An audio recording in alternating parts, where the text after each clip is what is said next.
And I think they're like kids. Young people, they know if you really love them or not. And then the other question is if I can really whistle. Well, y'all be sure and come back now, you hear? Donna Douglas, who played Ellie May Clampett on the hit television show The Beverly Hillbillies, has died. Sure has been nice to visit y'all. Now y'all be sure to stay tuned now, you hear? She was the small-town girl who became America's favorite tomboy, stealing hearts as Ellie May Clampett on the Beverly Hillbillies. To millions of fans, Donna Douglas was the smiling, pigtailed beauty who made the world laugh as she wrestled critters and charmed audiences with her innocence. But behind the scenes, Donna's real story was far more complicated. Fame gave her instant recognition, but it also locked her into a role she could never escape. While the world adored Ellie May, Donna struggled with typecasting, fought legal battles that tested her strength, and later faced a devastating illness with remarkable grace. From beauty queen to gospel singer, from Hollywood stardom to her quiet life of faith, Donna Douglas lived a journey filled with triumph, frustration, reinvention, and courage. One that revealed a woman much deeper than the character she played. Donna Douglas's story didn't begin under Hollywood's bright lights, but in a tiny rural town that seemed as far away from stardom as you could imagine. Born Doris Ione Smith on September 26, 1932, in Pride, Louisiana, she grew up surrounded by pine trees, creeks, and dusty back roads. Life in Pride was simple, built on small-town values and community ties. But Donna was never the type to sit quietly with dolls or dream only of homemaking. Instead, she was out climbing trees, playing basketball with the boys, fishing in muddy streams, and running headfirst into every adventure she could find. Neighbors remembered her as a tomboy who always had scraped knees and a fearless grin, but they also couldn't help noticing her striking beauty. Even as a child, her combination of charm, athletic energy, and natural good looks set her apart. She wasn't just another Southern girl. There was something magnetic about her presence. By the time Donna reached her teenage years, people around her insisted she was far too pretty and charismatic to remain tucked away in a small Louisiana town. At just 17, she entered her first beauty pageant, the Miss Baton Rouge competition. She walked in with little more than confidence and small-town charm, and walked out as the winner. That victory didn't just earn her a crown. It opened doors she hadn't even known existed. Soon after, she was crowned Miss New Orleans, and her face began appearing in local newspapers and advertisements. Modeling opportunities followed quickly, and suddenly Donna was more than a tomboy from Pride. She was a young woman catching the attention of the wider world. But posing for cameras and standing still in gowns wasn't enough for her. Donna had too much energy, too much personality to be content with still photographs. She wanted something bigger, something that allowed her to express herself beyond beauty and pageant titles. In an era when many young women were expected to settle down early, marry, and live quietly, Donna felt restless. She knew she was meant for more than small-town fame. Her ambition was louder than the expectations around her, and she had the rare courage to chase it. By her early 20s, she made a bold choice that would define the rest of her life, leaving Louisiana for Hollywood. For a girl deeply tied to her family and faith, it was not an easy move, but Donna carried with her a mix of confidence and stubbornness that made her unstoppable. She wasn't just another dreamer heading west. She was determined to succeed, determined to prove that a Southern girl with no formal acting training could make her mark in the most competitive industry in the world. With a suitcase, ambition, and the kind of fearlessness you can't teach, Donna boarded a train bound for California. What she didn't know was that Hollywood wasn't going to welcome her with open arms. The studios were flooded with hundreds of girls who looked just as pretty and just as eager. But Donna had something rare that most of them lacked, an authenticity and charm that couldn't be faked. When Donna Douglas arrived in Hollywood in the mid-1950s, she stepped straight into a world that devoured ambition. Casting offices overflowed with young hopefuls. Every girl beautiful, every girl desperate for her shot. For someone with no formal acting training, no family connections, and no polished Hollywood pedigree, the odds were stacked against her. Studios in those days had a reputation for chewing up newcomers, demanding sophistication and refinement before even considering a role. On paper, Donna should have been overlooked like countless others, but she had something different, an authenticity that couldn't be taught. She wasn't pretending to be glamorous or sophisticated.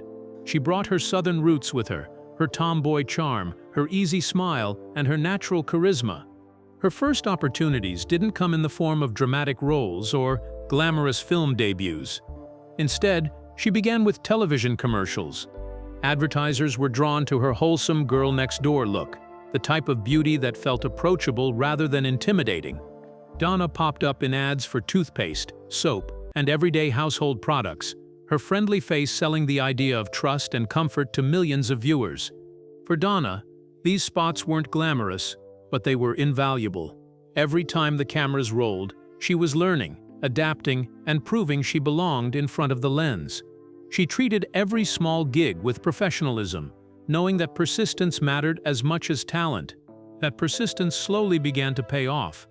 She started landing minor roles on television shows that were staples of American living rooms. Donna appeared on The Adventures of Ozzie and Harriet, one of the most popular sitcoms of the time. Though the part was small, it was a crucial step in building her resume.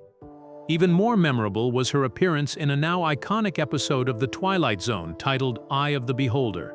Though she wasn't the star of the story, the episode's haunting theme about society's obsession with beauty left a lasting impression on viewers.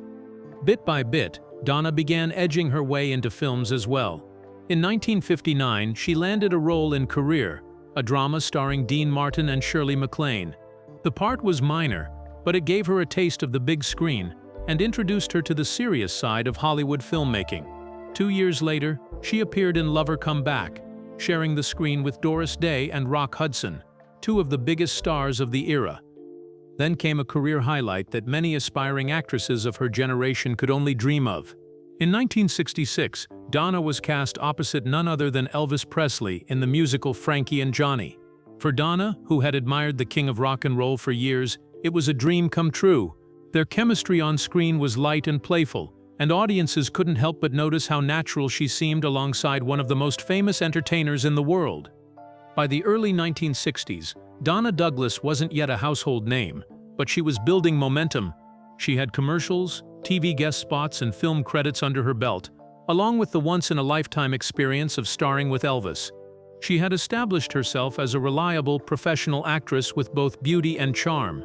But Hollywood success is never guaranteed, and Donna knew she still hadn't found that one role, the role that would catapult her into stardom and cement her place in the industry. What she didn't know was that her big break was right around the corner, and it would come in the most unexpected way, a bizarre audition test involving a cow.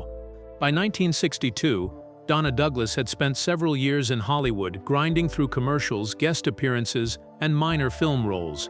She had proven herself reliable and charming, but she was still waiting for the role that would make her more than just another pretty face in a crowded industry. That opportunity came when CBS announced a quirky new sitcom called The Beverly Hillbillies. The premise was unusual. A poor backwoods family suddenly strikes oil, becomes rich, and moves to Beverly Hills, where their country ways clash with high society. Producers knew the concept would only work if the cast felt authentic. And when it came to the role of Ellie May Clampett, the tomboy daughter of Jed Clampett, they needed someone who could blend beauty, innocence, and country charm without ever seeming fake. On paper, it sounded like Donna Douglas's life story, but CBS wasn't about to take chances. For the Ellie May role, producers designed a peculiar audition test that went beyond delivering lines. Every actress who wanted the part had to milk a cow in front of the casting team. Most of the hopefuls froze. They were glamorous Hollywood girls with manicured nails, not farm kids from the South. Donna, however, had grown up in rural Louisiana, where milking cows was second nature. She stepped up to the task with ease, handling the cow like she'd done it 100 times before. Then, flashing her natural Southern charm, she delivered the audition lines. It wasn't even close. Donna Douglas wasn't just acting. She was Ellie May Clampett, and the producers knew they had found their girl. When the Beverly Hillbillies premiered in the fall of 1962, it became an instant sensation. Audiences fell in love with the Clampett's fish-out-of-water antics, and Ellie May quickly emerged as one of the show's standout characters. Donna's portrayal blended innocence and mischief in a way that viewers found irresistible. She wasn't just the beautiful daughter of Jed Clampett. She was the tomboy wrestling with critters, climbing trees, and refusing to conform to the snobby expectations of Beverly Hills society. For millions of Americans, Ellie May was the heart of the show, representing authenticity in a world obsessed with pretense. Almost overnight, Donna Douglas became a household name. Her face appeared on magazine covers across the country. She was invited to interviews, photo shoots, and fan events. Children admired her spunky energy, while adults adored her sweet innocence and striking beauty. In an era dominated by glamorous sex symbols and serious dramatic actresses, Donna's Ellie May stood out as refreshingly different. She was approachable, fun, and wholesome, qualities that made her not just a character, but a cultural icon. The success of the Beverly Hillbillies was staggering. At its peak, the sitcom drew more than 50 million viewers each week, placing it among the most watched television shows in history.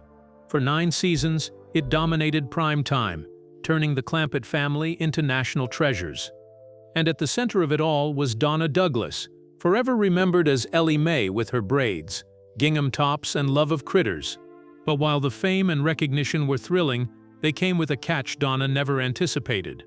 Playing Ellie May Clampett would make her one of the most beloved sitcom stars of her generation, but it would also become a trap she could never escape. Because once America fell in love with Ellie May, Hollywood refused to see Donna as anything else. For all the joy and recognition the Beverly Hillbillies brought Donna Douglas, it also came with a shadow that followed her for the rest of her career: typecasting.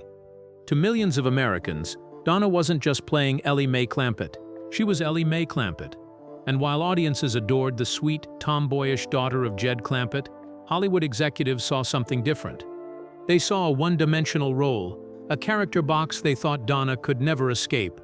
Once you became famous for a certain type in the 1960s television world, it was nearly impossible to convince casting directors you could be anything else. For Donna, this reality soon became painfully clear. When the show was at its peak, she was one of the most recognizable faces in America, but the scripts being offered to her were frustratingly narrow.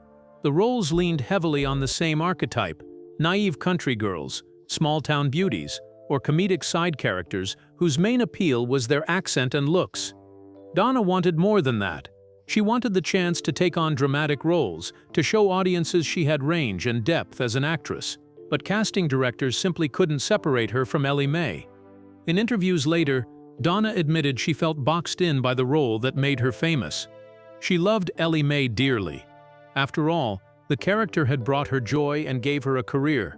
But she struggled with the reality that the industry wasn't interested in Donna Douglas, the actress, only Donna Douglas, the Clampett girl.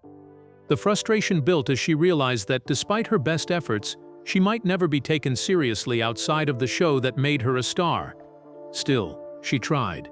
She took guest spots on shows like Love, American Style, and Night Gallery, opportunities that allowed her to stretch a little beyond the wide-eyed farm girl image. On these sets, she worked to prove she could be urban, sophisticated, or even mysterious. While she poured herself into those roles, the truth was hard to ignore. Audiences and producers alike still saw Ellie May. Hollywood's pigeonholing of actresses was a common story in those days, especially for women who embodied innocence or comedic charm. For many, it meant the end of serious opportunities once the spotlight dimmed on their signature role. For Donna, the situation was especially bittersweet. On one hand, she was part of one of the most successful sitcoms in television history, beloved by millions. On the other, that same success chained her future, leaving her little room to grow. By the mid-1970s, after 9 seasons of the Beverly Hillbillies and years of chasing new opportunities, Donna began to feel the weight of disappointment. She had worked hard, built a name, and remained professional in every role she took, but the industry simply wasn't willing to let her evolve. Slowly, she started pulling back from Hollywood, realizing that continuing to fight against the same wall of rejection would only bring more heartache. For many stars, this was where the story would have ended, a slow fade into obscurity, with fame reduced to reruns and nostalgia. But Donna Douglas wasn't the type to disappear quietly. Instead, she decided to reinvent herself, to step outside the walls of Hollywood and find new ways to define her life. She had faith, determination, and a refusal to let the entertainment industry be the final word on who she was. When Donna Douglas began pulling away from Hollywood in the mid-1970s, many assumed she was finished. another television star destined to fade into the background once the cameras stopped rolling. But Donna was not someone who let rejection define her. Instead, she treated her frustrations in Hollywood as a turning point. Rather than chasing roles that never came, she turned her attention to something deeper, her faith. In the years after the Beverly Hillbillies, Donna became a born-again Christian, a decision that shaped every part of her next chapter. She began speaking publicly at churches, women's groups, and community events across the country, sharing her story of perseverance, faith, and resilience. To fans who only knew her as Ellie May, this was surprising, but for Donna it was a natural step forward. She wasn't just performing anymore, she was connecting with people in a personal, heartfelt way. Her faith also led her to explore another passion: music. Donna had always loved singing, and in the 1980s and 1990s, she began recording gospel albums. These were not flashy projects chasing record sales. They were deeply personal, filled with songs of encouragement and inspiration. When Donna took the stage at festivals, charity events, or small-town churches, she wasn't trying to reclaim Hollywood fame. Instead, she was using her voice to uplift others, offering hope and faith through her music. Fans who attended her performances often said she carried the same warmth and sincerity on stage that she had once brought to their living rooms through television. Donna's creativity didn't stop with singing. She also became an author, writing children's books that combined her love of animals with her Christian values. Her most well-known title, Donna's Critters and Kids, Children's Stories with a Bible Touch, reflected both her personal life and her years on the Beverly Hillbillies. Drawing on her lifelong affection for animals, she crafted stories that taught kindness, compassion, and faith-based lessons to children. For Donna, it wasn't about selling books. It was about passing down values and staying connected to fans in a meaningful way. Perhaps the most surprising twist in Donna's reinvention was her move into real estate. Far from the world of lights, cameras, and scripts, she became a licensed real estate agent and built a second career helping people buy and sell homes. At first, skeptics assumed she would trade solely on her fame, but Donna quickly proved she was serious about the work. Those who worked with her said she had the same warmth, patience, and professionalism in real estate that she had always shown in Hollywood. She wasn't trying to impress anyone. She was simply building a new life outside of television. In many ways, it was the ultimate proof of her resilience. Donna Douglas could succeed on her own terms, in an industry completely removed from show business. Just when it seemed Donna Douglas had left the chaos of Hollywood behind, her name unexpectedly returned to headlines in the early 1990s. This time, it wasn't for a new role or a comeback, but for a legal battle that shocked her fans. In 1993, Donna filed a $200 million lawsuit against Disney and several production companies, claiming that the hit film Sister Act, starring Whoopi Goldberg, had been based on a screenplay idea she had co-written years earlier. The script, titled A Nun in the Closet, had been submitted to studios years before the film was made, and Donna argued that the similarities were far too close to be coincidence. The case immediately drew attention, not just because of the massive amount of money at stake, but because it revealed a side of Donna many didn't expect: her determination to stand up for her work. For an actress often remembered as sweet and wholesome, here she was taking on one of the biggest entertainment corporations in the world, fighting to prove that she was more than just the face of Ellie May Clampett. The lawsuit dragged on for months, but in the end, the court ruled against her. The judge dismissed the case, deciding there wasn't enough evidence to prove that Disney had stolen her idea. For many, losing such a high-profile battle would have been devastating, especially after it became public fodder in the press. But Donna handled the disappointment with the same grace she showed throughout her life. She didn't lash out in anger or retreat into bitterness. Instead, she simply moved forward, continuing her focus on faith, music, and her personal life. As Donna Douglas entered the later years of her life, she no longer chased Hollywood roles or worried about escaping Ellie May's shadow. Instead, she focused on what mattered most: her family, her faith, and the quiet legacy she was building away from the cameras. Though she remained beloved by fans of the Beverly Hillbillies, Donna lived a modest, grounded life in Louisiana, the very state where her journey had begun decades earlier. She was deeply connected to her son Danny P. Bourgeois and treasured her role as a mother and grandmother. Friends often remarked that while fans remembered her as a television icon, Donna's greatest joy came from being surrounded by her family. She spoke often about the happiness her grandchildren brought her, and how proud she was of her son. In the end, family was the anchor she had always held on to. Even as she grew older, Donna never distanced herself from the fans who adored her. She frequently appeared at nostalgic television conventions, signing autographs, posing for photos, and sharing warm memories about her days on the Beverly Hillbillies. Attendees often said she radiated the same kindness and energy in person as she did on screen, making every interaction feel personal. She embraced the love people had for Ellie May, never resenting the character that had defined her career. But behind her public appearances, Donna faced a private battle that would test her strength in ways no career setback ever had. In her later years, she was diagnosed with pancreatic cancer, one of the most aggressive and unforgiving illnesses. For many, such news would have brought despair, but Donna responded with the same resilience and faith that had guided her through every stage of her life. She leaned heavily on her Christian beliefs, surrounding herself with prayer and optimism. Friends and relatives described her as remarkably positive, even as her health declined. She refused to let fear or bitterness define her final chapter. Instead, she focused on gratitude for her life, her family, and the countless fans who had supported her along the way. During her illness, Donna's family became her constant support system.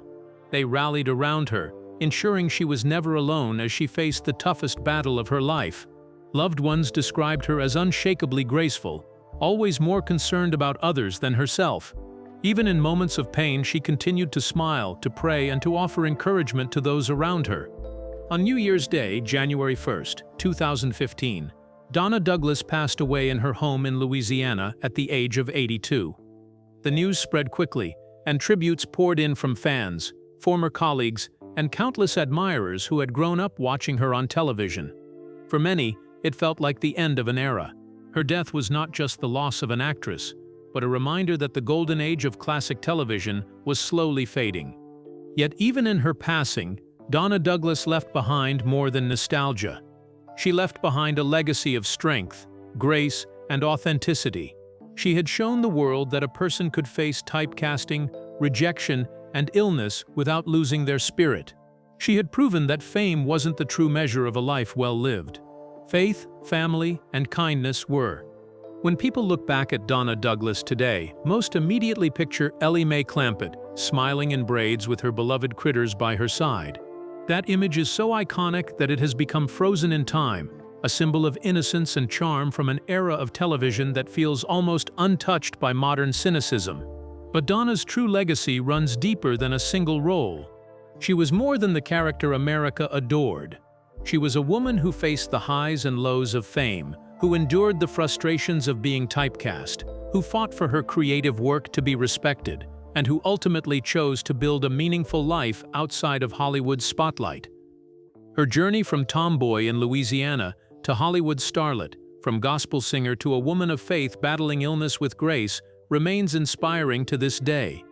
In the end, Donna Douglas left behind more than nostalgia for a television show.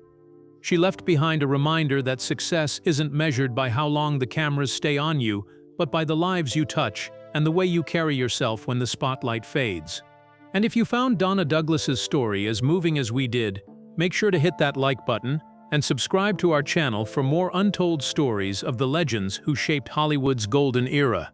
Because sometimes, the truth behind the stars is even more powerful than the roles they played.